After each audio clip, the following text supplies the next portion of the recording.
Sherry Papini claimed she was abducted in Northern California by two women, who spoke Spanish. The kidnapping story sent her entire community into panic mode, while everyone was searching for her. It turns out everything Papini told police was totally false. On November 2, 2016, Papini's husband, Keith, reported her missing around 5:50 p.m. that day. She was apparently last seen jogging along Sunrise Drive. The following day, the Shasta County Sheriff's Office sent out search and rescue teams to investigate the entire area.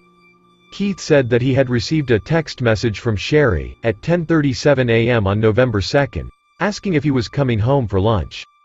Not having his personal phone at work with him, he didn't text back until 1:39 p.m. returning to an empty house, and soon finding out the kids hadn't been picked up. Keith used a phone finder app to trace Sherry's cell phone, and he found it near the intersection of Old Oregon Trail and Sunrise Drive, about a mile away from their home, along with her earbuds. For several days, investigators searched through Shasta County and other areas of California, as well as other states, looking for the missing woman and carried out extensive searches.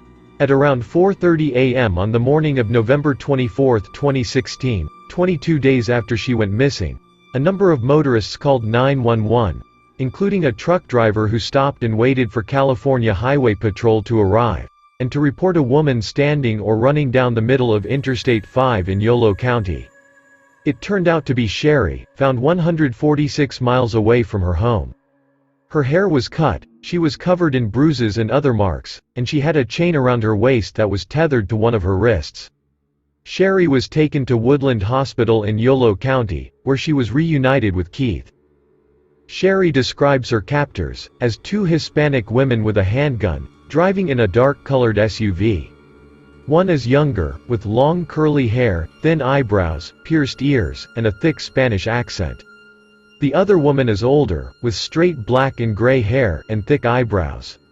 She says one of the captors left her alongside County Road, where she was bound by restraints. She was treated for non-life-threatening injuries. Authorities are looking for surveillance videos and traffic cameras to identify the perpetrators.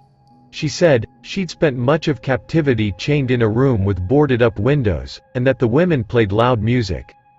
And yet none of the things she remembered helped authorities track her alleged abductors.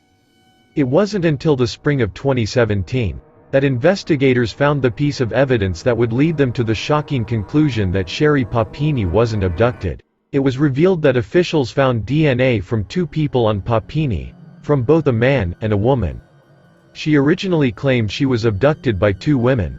In August 2020, Papini was interviewed by a federal agent to provide more details about the two Hispanic women, who allegedly kidnapped her. It was then that law enforcement officials realized she had not actually been kidnapped. Papini was in fact staying with an ex-boyfriend during the time she was supposedly missing.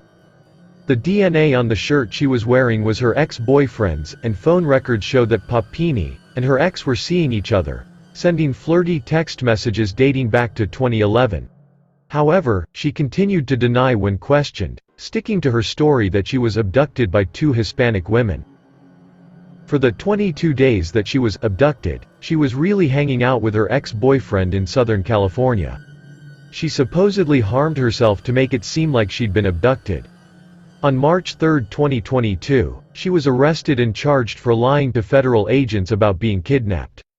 She told authorities that she was kidnapped at gunpoint, but in reality, officials say she fabricated the whole story. Keith Papini has filed for divorce and custody of their two children, after her wife admits her kidnapping was faked. The ex-boyfriend has not been charged with a crime.